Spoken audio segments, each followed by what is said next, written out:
just like, okay, who's coming in today? I'm like, Spike Lee. So, I would go to the gate and wait on them to come in. And I saw this guy get off, and like all of these people were surrounding him, and he had these Malcolm X posters. Because now I know he was doing press. And I'm like, what is that? And so I remember asking my mom, and she's like, he does film. And I'm like, that seems interesting. And as a kid, you see all of these people around this person. Is like, oh my God, I just want to be that. I didn't even know what that was. So then I ventured off into that. And then actually after doing the research, I was like, I think I like this better than OB-GYN. Okay. But that's important. I just want to say, I got to pause right there.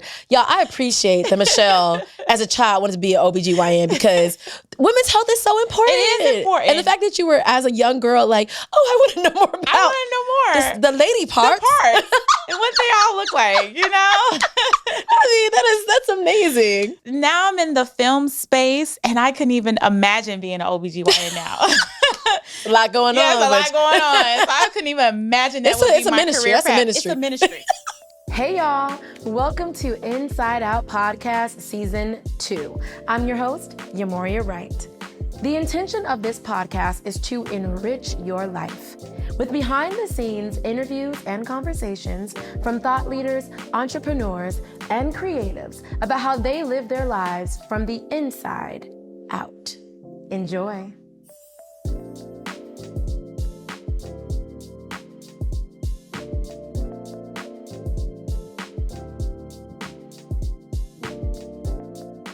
What's up, y'all? Welcome back to Inside Out Podcast. I am filming at Adode Media in Atlanta, Georgia. I have here, y'all, Michelle A. Daniel, a.k.a. Showrunher, with me here for my first interview in Atlanta, and I am so excited. So if y'all don't know who Michelle is, listen up. I'm going to tell you more about her. Award-winning executive producer and screenwriter Michelle A. Daniel has 14 plus years of independent film experience. Her writing, producing credits include Between Women, based on 6 best queer friends and navigating love and friendships. Build-A-Boo is an idea that 2 best friends can build their boos out of construction paper. Young and Married, based on a couple who can argue about anything. And I Am Not Charlotte, a short film about a woman who's always in her head. Other writing and producing credits include Love Esteem, Couples Coaching, Is It Over, and Gab Talk.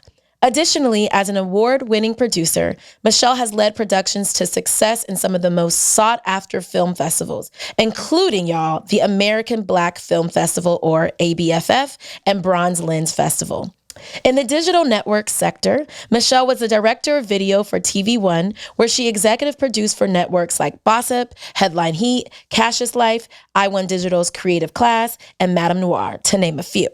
Michelle has also worked with sponsors including AT&T, Ford, Comcast, and Wells Fargo, y'all. What's up, y'all? This is Michelle A. Daniel, a.k.a. Showrunher. Hey, Michelle. Hey, Yhá Mourhia. How are you? I am doing very well. It's been a long time. You just said 4 years since we've seen each other. We have not seen each other since January 2020. Yes. Yeah. Michelle was my boss, y'all. I was a senior video producer at iOne Digital for Madame Noir.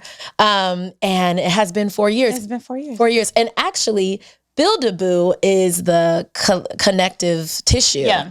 Do you remember how we ended up meeting online? No, I don't. Tell me. ID and Build-A-Boo, in the digital web series world, all of the people's trailers and everything were coming out. And I had seen Build-A-Boo's trailer somewhere on IG at the time. IG was such a different experience back then. It has definitely changed. Everything was better back then. Yeah, it was just such a real, it was a great experience. And anyways, saw the Build-A-Boo trailer, and I wanted to play trailers at the Love My Roomie premiere. Yes, I remember. Yep, that was in March 2018 at Brick Ballroom is when that premiere was. And so that's how. Yep. And then we ended up meeting in person at ABFF. Yes.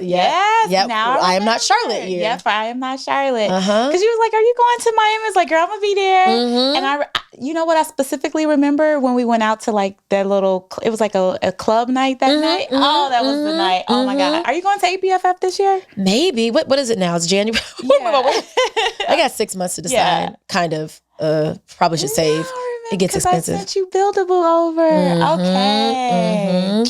So Michelle, talk to us about your journey. Like okay, y'all, Michelle's elusive. She knows it. She knows she's elusive. And that is by design.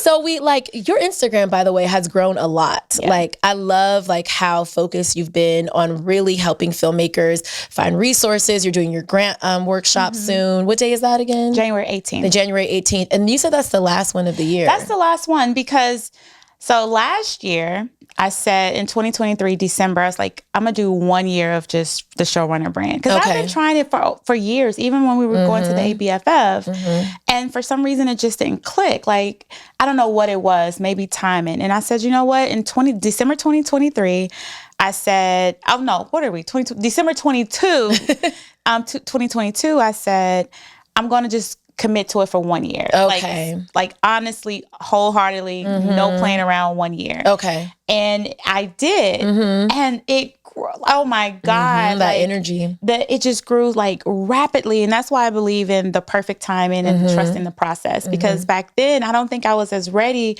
and even knew as much as I knew now. Okay. And so just being able to see how this grant, my page has helped people from grants. I get people all the time. It's like, I applied for a grant and I got it. I'm like, oh my God. That's so dope. That is so good because honestly, the independent filmmaking space is a very tough space to navigate. And I think a lot of people think it's just we just get some cameras and get in a room and we start filming. But when you're not thinking about the distribution, the marketing, how to monetize, how to make money, that's where the challenges come in after you finish a project. Because it's exciting to get it done. Yep. But then after it's on the hard drive, you're like, okay, what am I about to do with it? And there's so many projects that stay on the hard drive. Yes, there is. And that's not a judgment. That's just a lot of filmmakers, they're such in the creative space that they can't really see or even know. They don't know what they don't know. Yep. So it's seeing beyond, so where's your project going? Yep. Do you know who Averill Speaks is? Yes, I do. Okay, yes. So Averill did a distribution workshop. This is when I was at BTFC full time and back at Urban World in, I want to say last year, but it was actually 2 years ago because it was in 2022. And one of the things she was talking about gin. And how, and she was using other examples, but she was even talking about Jen and from the moment that you're in development, you have to think about where that project is going. What's the intention? Because festivals are a form of distribution. Network, are you going to do it independently on a streaming platform? All of that, you know what I mean? So that's something for people to consider. That's important. And that's what I've, when I speak to independent filmmakers and I'm like, what is your goal of this project? Because you have someone say, oh, I want it to be a TV series and it's an hour long. And it's but for what TV, for what format, for what network, all of that matters. If you're planning on doing a short film, then you need to make sure it's in that short film format. If you're planning on doing a TV series and you want to be able to pitch it, it needs to be in that format. So I honestly don't think distribution comes last. I think people should think about distribution, like you say, in the development phase. Even in writing your script, if you're thinking about grants and product placement, that is something to have a hold of. So as you're writing your script, especially in independent world, you're thinking about who can I actually get to actually be a part of this project. Major networks don't have that. They write and then they could just call anybody and they're like, okay, here's your product placement. But as an independent filmmaker, we really have to learn how to think more about what we're doing and be more strategic. That's the only way we'll win, And so when you don't think about that, like you say, it just sits on the hard drive. Yep. And then you become a frustrated independent filmmaker. And then you're like, well, I really don't know if I want to do this or if this is for me. But it's just the steps that need to be looked at a bit more. I know a lot of people just love to start writing. And this is where's that project going to go? And what are you going to do with it? And where's the distribution? And so that's the frustrating part that I'm realizing that a lot of independent filmmakers are at right now. Well, you're speaking to something in terms of people just writing and going. Are you advising that? I mean, because some people are just writers. So what do you advise a writer do when it comes to envisioning where they want their project to go? If you are just a screenwriter, just write. Okay. Because the minute you tell a screenwriter to think about something else, they're writing down directing shots and all kind of stuff. So if you're just a screenwriter, just write. And a producer then can kind of come in and find out places, whether it's for product placement, sponsorship, and then tweaking it for the distribution. Okay. So I find out, I actually don't find a lot of just screenwriters these days. I find a lot of producer directors being screenwriters. And so that is a bit different. It is. And this is the so it's great that I'm a multi-hyphenate. We're multi-hyphenate, so I can't complain. But I also, Michelle, sometimes feel that a lot of multi-hyphenates are preventing themselves from rising together because everyone wants to do everything, right? And that's something that I know from personal Yhá Mourhia experience. And I've had to sit back, and a lot of that is just ambition and excitement, people letting you down. And so you just kind of I get it, y'all, you just want to keep going. And budget. At least there's so many different factors. But I've been able to reconnect with creatives who kind of we were all doing that same thing. And now we're we've reached kind of a standstill. Our careers are not necessarily where we want them to be. We need to really do what people are always quoting Issa Rae say and network across, right? But before we are getting into the nitty gritty, I got to know who you are. Y'all, I told Michelle, I said, this season of Inside Out Podcast is about humanizing the brand. So we need to know who Showrunher is, who this elusive, beautiful woman is behind all of the beautiful and informative infographics. Who is she? So we're going to get into it. Why filmmaking? She used to want to be an OB-GYN. When I was growing up, I knew nothing that, I did not know filmmaking was a career. But why OB-GYN? I don't know. It was just something that I was fascinated with as a young kid. I was I want to be like an OB-GYN. I think I may have saw it on a movie. Okay. And then that was just I ran with that. And then I ran with, I'm going to have 15 kids. So that was my mentality, which I almost kind of got there. Quickly.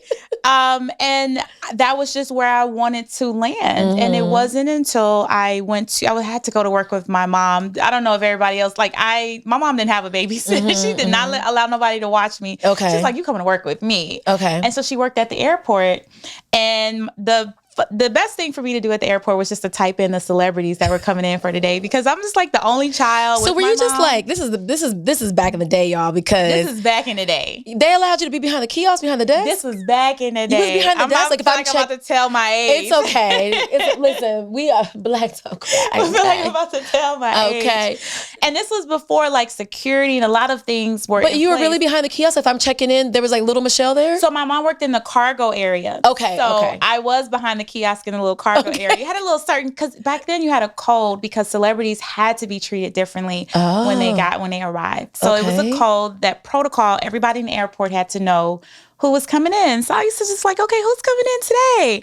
I'm Spike Lee. So, I would go to the gate and wait on them to come in. And I saw this guy get off, and all of these people were surrounding him, and he had these Malcolm X posters. Because now I know he was doing press. And I'm what is that? And so I remember asking my mom, and she's he does film. And I'm that seems interesting. And as a kid, you see all of these people around. This person is oh my God, I just want to be that. I didn't even know what that was. So then I ventured off into that. And then actually after doing the research, I was I think I like this better than OB-GYN. Okay. But that's important. Honestly, I just want to say, I got to pause right there. Y'all, I appreciate that Michelle, as a child, wanted to be an OB-GYN, because women's health is so important. It is important. And the fact that you were, as a young girl, I want to know more about. I want to know more. The lady parts. The parts. And what they all look like, I mean, that's amazing. So now I'm in the film space, and I couldn't even imagine being an OB-GYN now. A lot going on. There's a lot going on. So I couldn't even imagine that would be my ministry. career That's path. a ministry. It's a ministry. It's a very unspoken about ministry. It is. And so that's what really started my filmmaking. This is what I would like to do. I didn't necessarily know what it took to be a filmmaker, but the excitement of seeing Spike Lee and finally seeing the Malcolm X movie, I was just wow, I was so empowered. Epic movie too. He was so ahead of his time. And I just looking back at that now, it's a film we can even still watch today. Yep.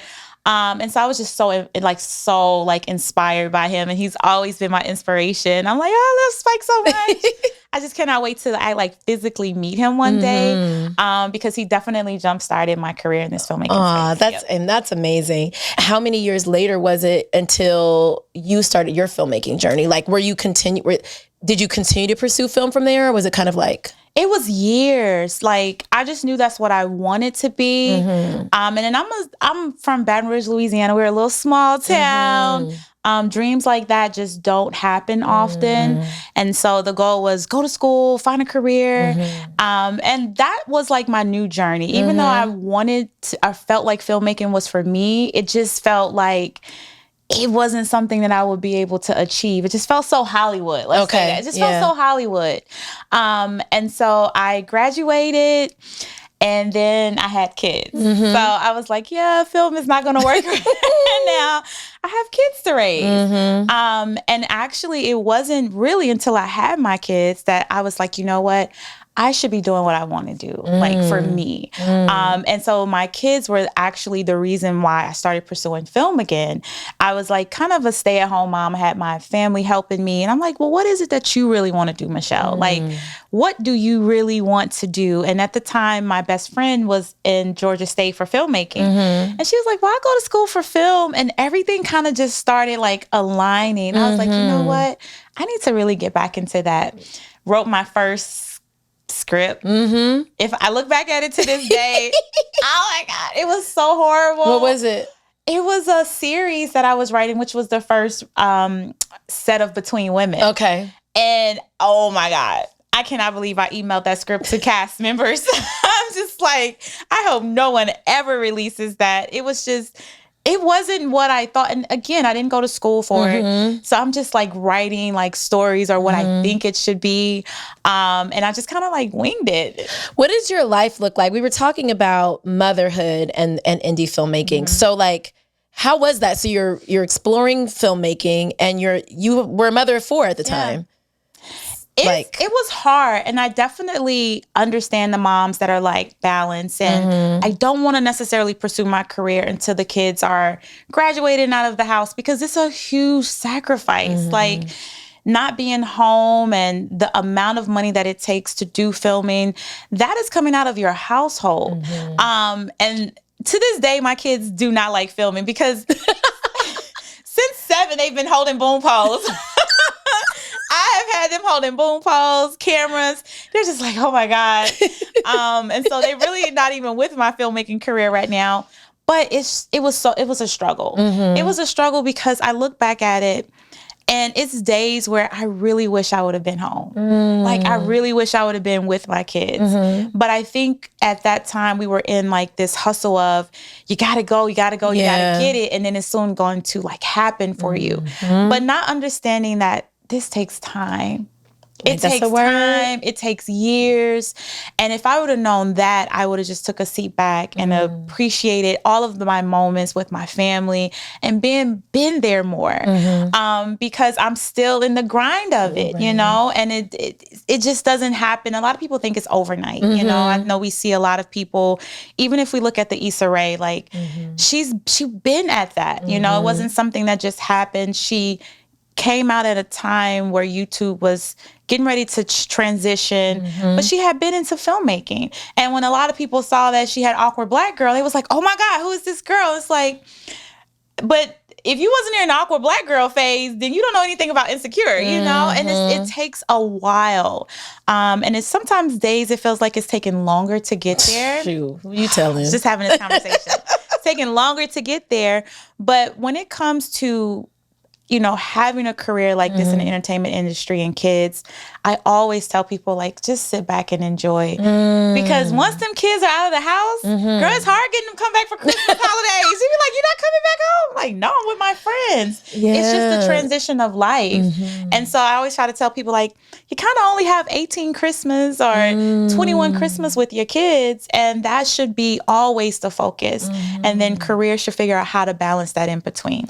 I love that. I think that that's going to resonate so much with so many parents because, yeah, you're saying like, hey, actually slow down and take time to smell the roses because your time, as long as you're continue to educate yourself and work at it, your time will come. But you're not really in control of that time like you think you are. You're not. And you just spoke to something about, you know, the early digital series. And so for Between Women, that was still during Awkward Black girl, We right? actually, Awkward Black Girl, I came out almost a year after her. Okay, yeah. I thought it was like an overlap, the early web series days. But like you said, like the timing is your timing. And I think like, one of the things that you taught me even, when we were working together is just like the importance of really hunkering in on the skill of it. And you know what I mean? And like taking your time with the process, because it's so, coming from the indie world, even into branded or television is very different. You know what I mean? And also the way that we're used to having our hands on everything. I think that educational aspect is so important, and that's what you offer because of the fact that when you begin to climb, there's certain things that would behoove you to know. So if you're just trying to rush through the process, you're not going to know. And you could get played too on contracts and agreements. Contracts, I hear it all the time. Contracts, agreements, people have hired crew. They know anything about pricing and budgeting. Like, this is not a career where I have learned that you just jump in. Like, you just, again, 15 years ago, we were taught hustle, grind, get it in there. But times have changed. Like, especially if you really want to do filmmaking, if you really are thinking about like an academy and moving your career, these scripts take time. They take years of development. They're not overnight, and I think that's why even when I still speak to people, what is your goal? Because if your goal is just to make money and get on, like a Tubi platform, then you are on track. But if your goal is, hey, I want to win an academy, I want to be in this Hollywood space, that screenplay is going to take months, possibly years to really develop, especially if we're thinking like everything, everywhere, all at once. I'm quite sure they didn't take 2 weeks to write that script. You know what I'm saying? And I'm sure they had an outline and all of these things that really tells why they deserve to win. And so even my mentality of filmmaking has changed because I feel like I've done that. Like, I was producing, like, I can produce, like, okay, you give me a series, it's done. I could produce a series a month, a short film a month, however. But knowing where I really ultimately want to go, that takes time. And really understanding that skill. You get into a lot of these Hollywood filmmaking spaces and you don't know the language. You don't know what it takes to really run a space. And I remember at the ABFF, I sat down with one of the ladies from HBO who had just acquired Insecure and had got with Issa Rae. And I remember she said this story. She said, Issa Rae walked in and was like, okay, I'm a producer, I'm a director, I'm a writer. She's like, no, you're not. And she's just like, yes, I am. And she was like, well, we'll see. And eventually you realize that you cannot do that. Naturally, you can't because you have to either pick producing because that takes a lot, or screenwriting because that takes a lot, especially when you are in that type of space. It really takes some development and some skill and understanding that. And we can't do it on an independent level where you're producing, directing, and writing, and possibly acting. Let me just say that. Let's be real, making cameos too. I tell people, Michelle, and let me know what you think about this, that like for the multi-hyphenates, right?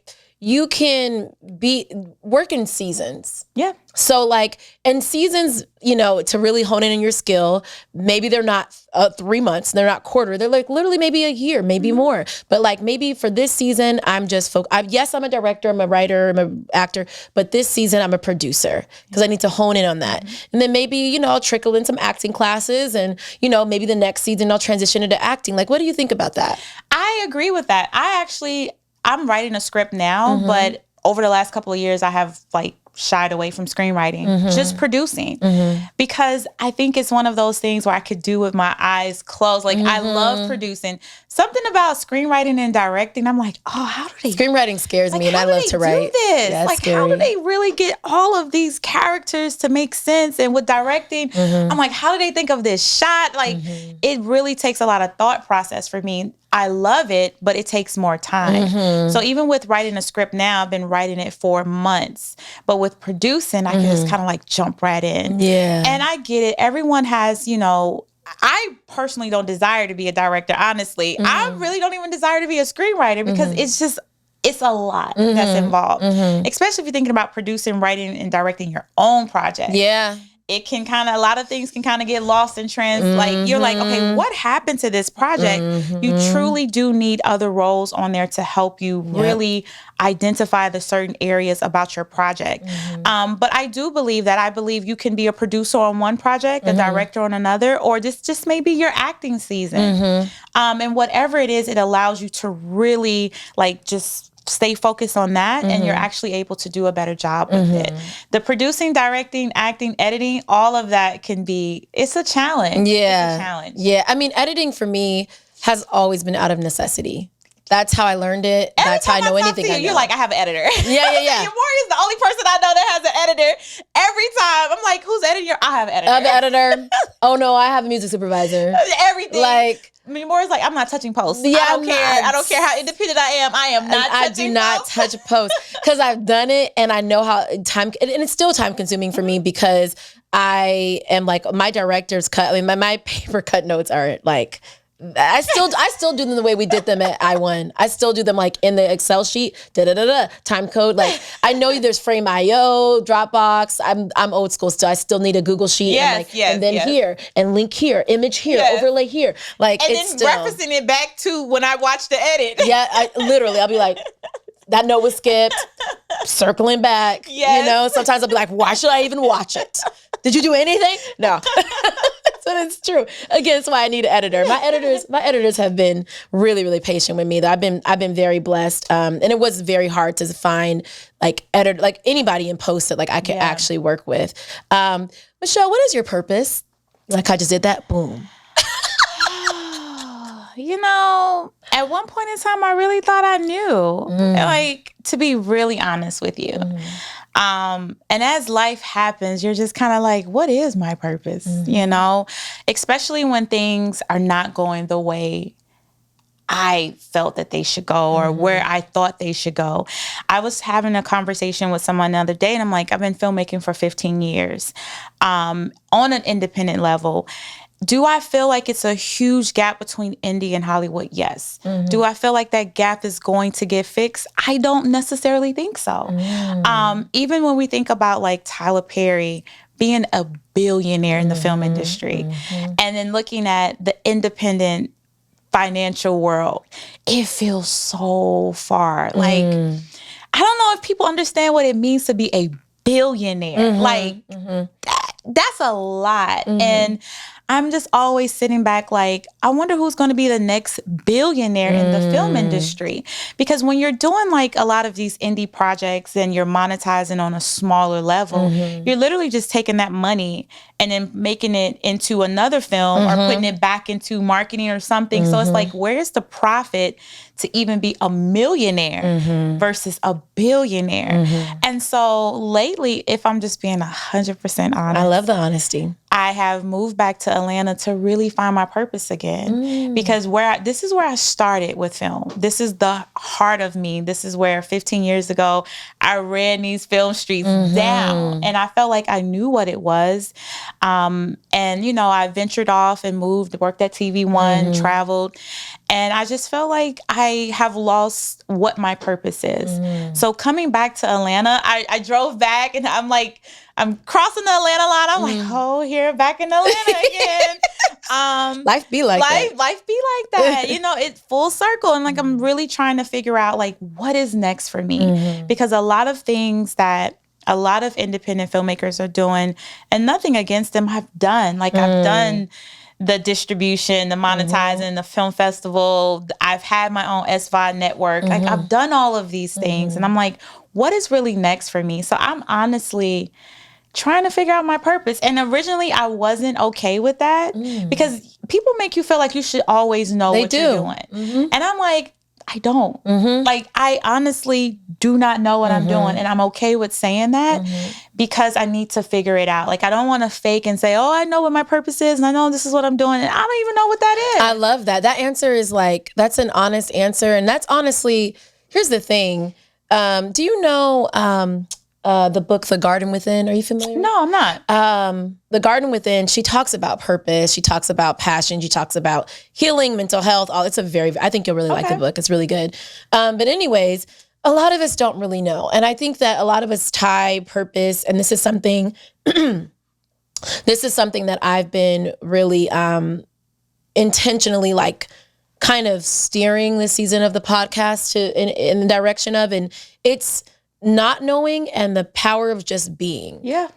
You know what I mean? And so you telling me that you got on the road and decided I'm moving back to Atlanta. It's just like, okay, I'm just going to, you're actually like, I'm just going to be here. That's it. I am actually practicing being present in every moment, in every situation. Like just being present right here, right now. And I feel like as long as I keep that along with my faith, and I'm actually still working and doing things and producing films and projects. I just don't know what my purpose is going to actually be or where it's going to guide me in a sense. But I feel I am rooted in my faith of knowing that I've done a lot in this filmmaking space. I'm good at what I do, and I'm just waiting for it just to click. And I'm waiting for that click moment, because when it's there, I'm like, oh, that's it. And it just hasn't clicked for me yet. And in the meantime, I'm still working on projects, but I know I want to do something bigger. I know I want to have something bigger. I know I want to be able to offer something bigger.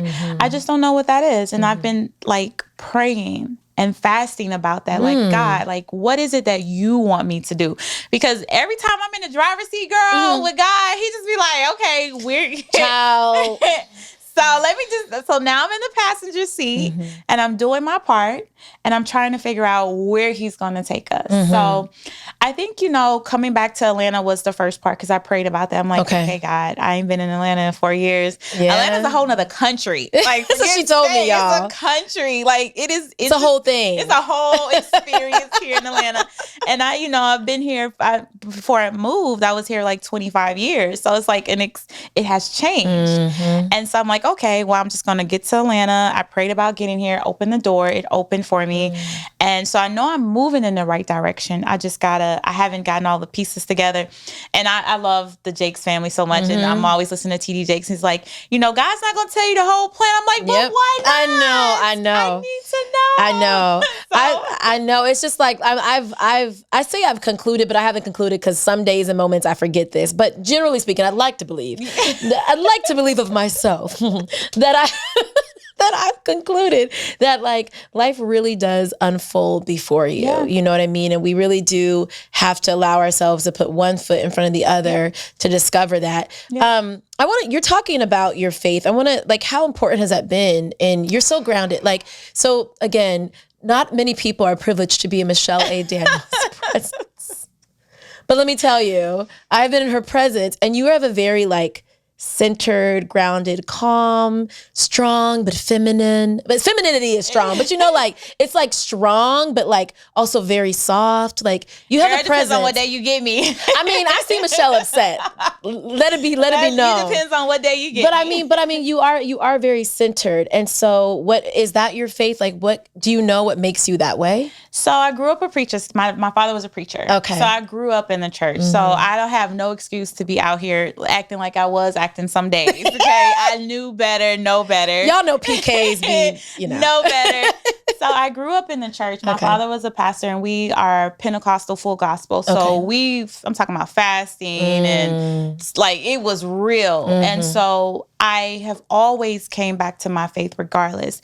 I'm a person that like, it's so weird because days where I don't wake up in prayer, my day is like, I'm like, what happened to my day? Like, it was just a wild experience.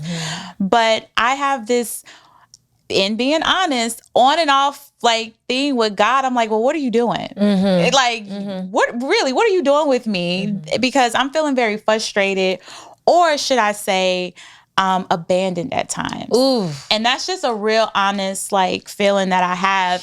And so I go through this thing with him. Like I be arguing with him. He don't be arguing with me.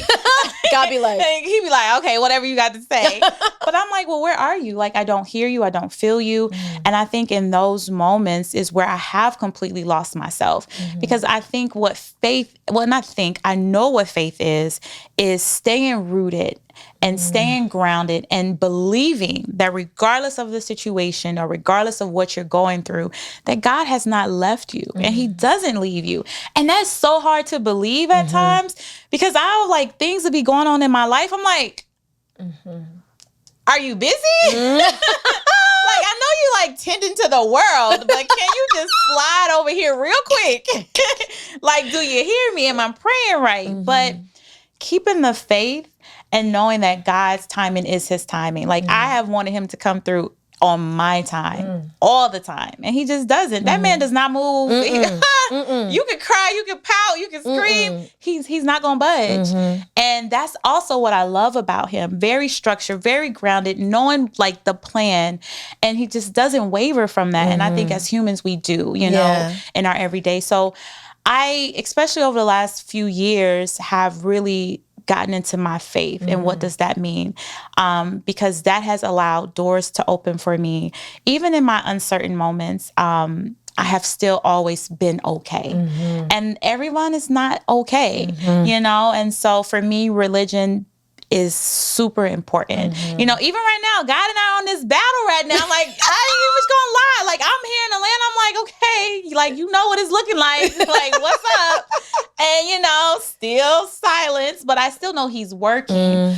But it has, like, you know, even growing up in the church and my father being a pastor, it's still moments where I just have this up and down with my faith and with religion, because I'm like, is this how it's supposed to be? Is this what it really is? And some days, you know, I felt like, oh, you're just a newbie. You can feel like a newbie in this Christian world. Yeah, for because sure. Like, you're praying and one thing go wrong. You're like, what? Okay.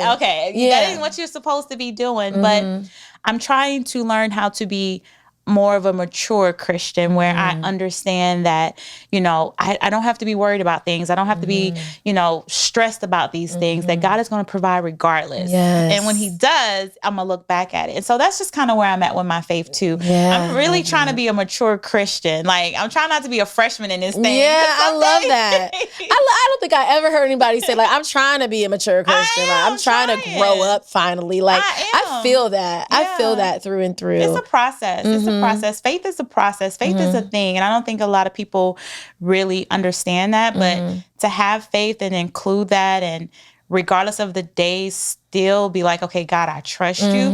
That's a lot to say. That's a lot to say. So we working on it. Working on it. I love that. Okay, well, I have a question for you. It's my little 3-segment question. Okay. So it's called Hurt, Heal, Joy. Okay. Well, I guess 3 questions. What currently hurts you? What do you want to heal? And what brings you joy? Now, this can be personally or the world. Hurt, heal, joy. As of today, what hurts me? Relationships have hurt me. Like, and I am. I'm gonna take a sip of this water. I can 100% say that I am still hurt. But it's so crazy because I feel like relationships heal you. Like, that's the crazy part. It's like this love thing, like love hurts and heals. Currently, relationships, I am hurt by. I can 100% say that. I feel that. Yeah. So that's my hurt, and that's where I'm at. Still navigating through that. And what was the other one? Heal. What has really, honestly healed me, especially last couple of years, is my granddaughter.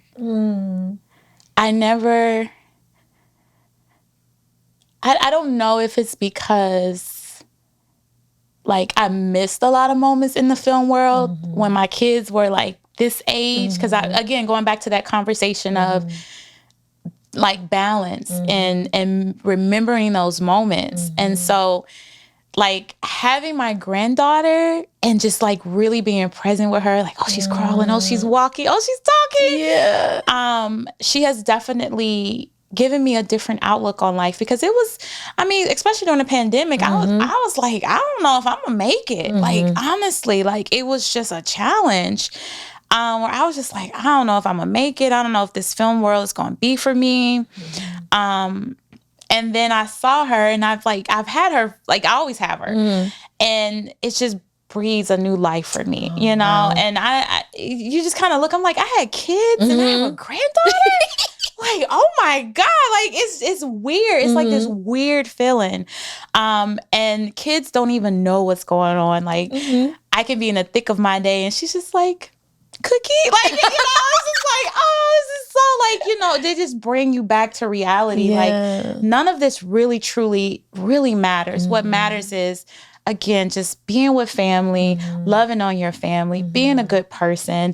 And then everything just kind of comes, you know? So my granddaughter has definitely brought me healing. And a lot of people, like, even knowing me before her and now, they're like, oh my God, you're just so happy. I'm like, because like, I have no reason not to be. A lot of people do not get to experience their grandchildren. And a lot of people, you know, nothing, no shade or anything. I'm still blessed to be like, able to move and to do things with her and experience so much of her. And so it's really a good thing for me. And I'm appreciative. These kids have made me a grandmother early, but you know, I'm appreciative that to is have great, that. though. Everyone doesn't get to experience that. And so I'm thankful for that. And I love her so much. I love that. And what brings you joy? I mean, it's already on your face. It's written. My grandbaby, but also filmmaking. Film, like, if at the core of me, I love the filmmaking process. And I tell people, I say it's different in watching movies and then being a filmmaker. And I've tried to quit filmmaking plenty of times. Like, I'm like, I'm not doing anything film, forget film. I'm not writing another script. And girl, I could be sitting somewhere and then a whole movie come to my head. I'm like, I cannot run from this. I cannot run from this. Can't run. But filming really brings me joy, like at the heart, being on set, watching people be creative, bring their dreams together. Like, it's something that I know I will always do. Yes. And it's something that I just 100% love to do. Like, genuinely, I love filmmaking. And so it does bring me a lot of joy. It really does. I love that, Michelle. I love that. Before we close. Wait, so we didn't answer your question. Did you do your Hercule? Oh, ain't nobody ever asked me to answer the question. Do your 3. Did just do this. So y'all know she's be my boss. I know she did not just do this. Well, I guess I'll play. What is current? You know, what's currently hurting me right now is it's alongside relationships, but specifically, it's the ways in which we have, and we understand all the social, you know, implications around the men and women's relationships, right? Down to parents, the families being broken apart, specifically within the Black community. But what hurts me are the ways that I have othered men. Oh, I could cry. And their experiences. I could cry with you, girl. Without realizing it. And it's not to say men are, you know, not just defending all men. Yeah. It's literally though, but there are so many men who are hurting, who don't even have the access to the vocabulary to express their emotions, or who do, but and I say we generally, but like they don't feel like it looks strong. And we talk about these things all the time, but I've experienced firsthand the ways that I shut men down and out. And that hurts me because there have been really bad men in my life, but then there have been really good men that I've just shut out because of preconceived notions that I've had about men in general. What's currently healing? I just had to, I know I went right in. You didn't ask me, she interviewed me. So heal. What am I looking to heal? I'm looking to heal my relationship more and more with my body. You know, growing up, I'm a shorter lady, you know, I was a shorter kid and a bit curvy and like, you know, have fluctuated and just healing that relationship. I have a good relationship with the gym and fitness, but healing the relationship with the expectation of what it should look like and the results. You know what I mean? Healing my relationship with cellulite. Like what? No, I have a bad relationship with cellulite. It's a real, like, but you have to, like, at some point you're like, okay, this is my body. Like, this is it. It ain't going away. You have to really figure out how to adore that. And I appreciate and love the women that can really embrace themselves. Cause I'm like, okay, I'm not really there yet. Girl, that day I went to a wedding, had to go I was like, let me go get a girdle. I got a girdle. Listen. And by the time the wedding was over, I had took it off because I'm like, okay, whatever. It is what it is at this point. But that is really important. I don't think we talk about our bodies. Like, women are really hard on themselves when it comes to our bodies and what we look like and what we feel like. And we can be very judgmental of ourselves. So that's a good one. I like that. Yeah. I like that. And what's bringing me joy right now is this podcast. Yes. Seriously, like going back into Inside Out podcast, it's tough because it is a production and there's all these moving, because, I'm reestablishing it. Before it was just audio and there's all these moving pieces. But I'm just so grateful to be back in the game in a new way. Grateful to be filming in this beautiful studio. I'm so happy for you. And you know what? Let me just say this, like, even just working with you over the years and seeing you do all of the work, the thing about what I love about you the most is that, first of all, you are on point. Thank like, you. I produce, but I'm like, no, Yhá Mourhia produces. Like, like you said, those Google Notes, like, you are amazing at what you do, and this is your calling. And so to know that you constantly are still going at it and never giving up, it's that part, regardless of all of the struggles that we face as a producer, that you are still moving forward. And I'm happy for you for this podcast. Thank you, it's not easy. Like, a lot of people think they're gonna see the video and be like, oh no. Child. Let me tell you what happened. Right? I was already on the phone with the editor before this, like, okay, I'm gonna send this right to post. Like, you know what I mean? Like, oh my goodness. So I'm proud of you. And Thank you, Michelle. Glad that you started the year off with this, and so that 2024 can be very fruitful for you. 2024, is that what this year is? This 2024? Is this 2024? It's 2024, My girl. goodness. We made it. We made it. Thank you, Jesus. Hallelujah. Well, Michelle, before we close out, how can people follow you, support you? I am everywhere. Instagram, Twitter, everywhere. Showrunher. Even email Showrunher. Yes, she is Showrunher. I am Showrunher everywhere. SHOWRUNHER. You can find me everywhere. And supporting me means, liking what I post, my content, and a lot of things that I have coming out this year. And I will continue to support the independent filmmakers. They're supporting me. Girl, they go crazy on some of those They posts. do. People share the post with me. I'm like, no, for real, people will DM me your post. Really? You're like, okay, guys, I know her. No, but I'm like, this is dope though. Like, that's when I knew that you were really gaining some new traction, because I started getting DMs with your content. That is wild. Yeah, I was like, oh, thank you. I was like, okay, It is wild. Yesterday, I woke up this morning and had 200 followers. I'm like, where did y'all come from? See, that's amazing. But you know what? People really want to learn this. Like, it's something that they want. And as a creative, you're constantly like just looking to gravitate to something that can help you grow. So I get it. And so my goal, just even for 2024, is to continue to bring that value. Yes. Because it's a lot of things that independent filmmakers don't know that we have witnessed, and it's like, guys, you got to know this part if you want to be here. So I feel really good being able to provide it for them. Yeah. But yes, Showrunher on Instagram, TikTok, Twitter. You can find me. Follow me if you have any questions. DM me. I'm always online, always responding, and just supporting me by sharing, liking, and commenting. For right now, love it. for right now, I don't have nothing else going on. I love it. I love it. Michelle, one last thing before we close. I'm gonna go one little minute over. So if I'm a filmmaker and I'm ready to make a project, you gave it a lot of advice already, but I'm ready to produce my project. I have a 10-page screenplay and I have a $5,000 budget. What do I do with Showrunher? That's all I got. Okay.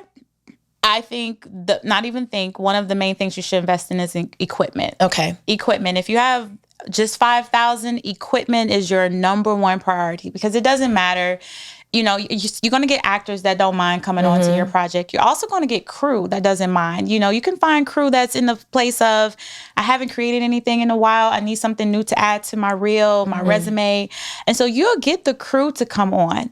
But if starting your project with a $5,000, I say equipment and post-production. Those are your two main important ingredients, because if you don't have good sound, you can't hear it. If you don't have good quality, they're not going to watch it. And if you don't have anyone to put it together and add scoring and sound effects, they're not going to be able to see it. Okay. But also feed your cast. Feed your cast. You got to feed your cast. So I would say equipment, making sure you feed your cast, and your post-production. Okay. Those would be the three things to invest in with your $5,000. Okay. And then get 1,000 more and hire her to help you get to the distribution level. There you go. And figure out the next steps for your next project so that you can get a grant and work with more than $5,000. And also be able to monetize. Monetize. Well, thank you so much. Thank you, Michelle. I'm so happy for you. I really am. Thank you. I'm so happy that. You're my first ATL guest. Oh my God, I'm so nervous. I'm never on camera. I am never on camera. And my third guest overall in terms of filming. Thank you, Michelle. Thank you.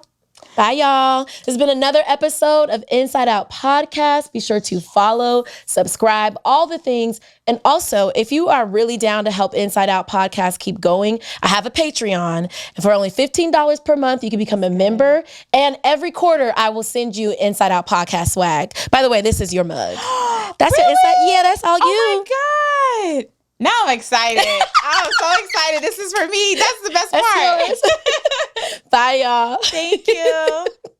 Wait. Before you go, don't forget to like this episode. Give it a thumbs up or a heart, depending on where you're watching or listening, and comment. I will continue the conversation with you in the comments, and be sure to subscribe wherever you watch or listen to Inside Out Podcast. You can catch Inside Out Podcast on YouTube. Of course, you can listen on Spotify, Apple Podcasts, Audible, Amazon Music, or iHeartRadio. And y'all, that is not it. If you really love you some Inside Out Podcast, there is a Patreon community just for you. For only $15 per month, you can join the Patreon as a member.